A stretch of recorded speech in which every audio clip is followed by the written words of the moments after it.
అండి, నమస్తే. Welcome back to my channel అమ్మమ్మ చేతి వంటలు. ఈరోజు మనం తయారు చేసుకునే రెసిపీ పల్లీ పొడి అండి.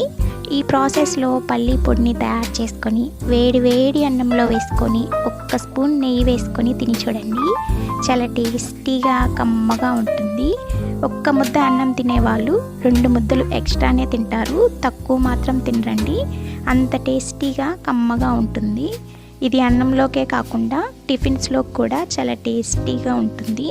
చట్నీ ఏమీ లేనప్పుడు ఈ పొడి వేసుకొని ఇడ్లీలో అయినా, దోశలో అయినా, ఉప్మాలో అయినా చాలా టేస్టీగా కమ్మగా ఉంటుంది.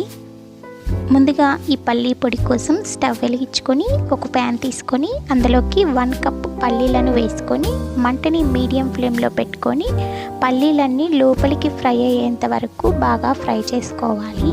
పల్లీలు ఎంత బాగా ఫ్రై అయితే పల్లీ పొడి అంత టేస్టీగా కమ్మగా ఉంటుంది. మనం పల్లీలను వేయించుకునే దానిని బట్టే పల్లీ పొడి టేస్ట్ ఆధారపడి ఉంటుంది. చూస్తున్నారు కదండి, ఈ విధంగా పల్లీలన్నీ మంచి గోల్డెన్ కలర్లోకి లోపలి వరకు బాగా ఫ్రై అయిన తర్వాత ఈ పల్లీలన్నిటిని తీసుకొని ఒక బౌల్లోకి పక్కన పెట్టుకోవాలి. ఇప్పుడు అదే ప్యాన్లో 1 టేబుల్ స్పూన్ ఆయిల్ యాడ్ చేసుకొని అందులోనే 1 కప్ కరివేపాకును యాడ్ చేసుకోవాలి. ఈ కరివేపాకు అనేది నీట్గా వాష్ చేసుకొని నీళ్ళు అనేది ఎక్కడ లేకుండా బాగా ఆరబెట్టుకున్న కరివేపాకును వేసుకోవాలి. మనం వేసుకున్న కరివేపాకు క్రిస్పీగా ఫ్రై అయ్యేంత వరకు ఫ్రై చేసుకోవాలి. ఈ విధంగా క్రిస్పీగా ఫ్రై అయితేనే పల్లీ పొడి చాలా టేస్టీగా ఉంటుంది. ఈ విధంగా ఫ్రై అయిన కరివేపాకులోకి మనం ముందుగా వేయించి పక్కన పెట్టుకొని ఉన్న పల్లీలను కూడా యాడ్ చేసుకోవాలి.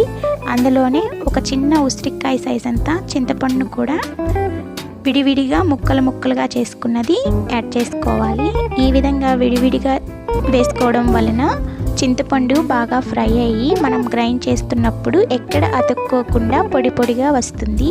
ఈ విధంగా చింతపండు అంతా కొంచెం సేపు ఫ్రై అయిన తర్వాత అందులోకి 1 టేబుల్ స్పూన్ జీలకర్ర కూడా యాడ్ చేసుకొని జీలకర్రను కూడా ఒక 2 మినిట్స్ బాగా ఫ్రై చేసుకోవాలి.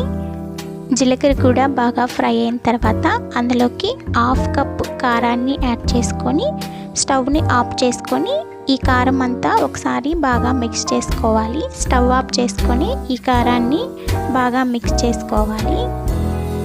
ఈ విధంగా మిక్స్ చేసుకుంటూ పల్లీలన్నీ బాగా చల్లారేంత వరకు చల్లార్చుకోవాలి.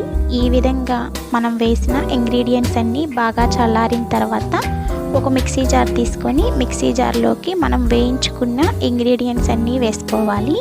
అందులోనే టేస్ట్కి సరిపడినంత సాల్ట్ వేసుకొని ఫైన్ పొడిలాగా గ్రైండ్ చేసుకోవాలి.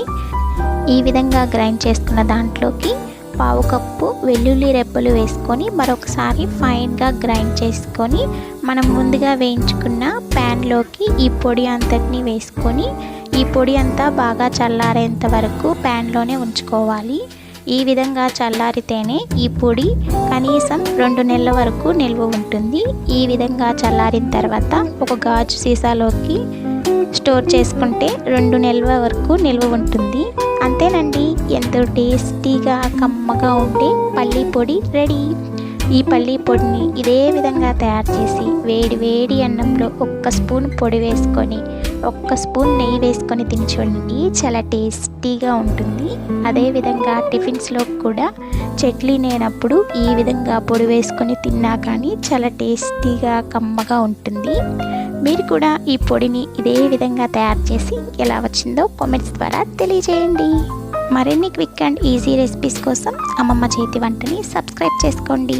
వీడియో నచ్చితే లైక్ చేయండి, షేర్ చేయండి, కామెంట్ చేయండి. Thank you for watching.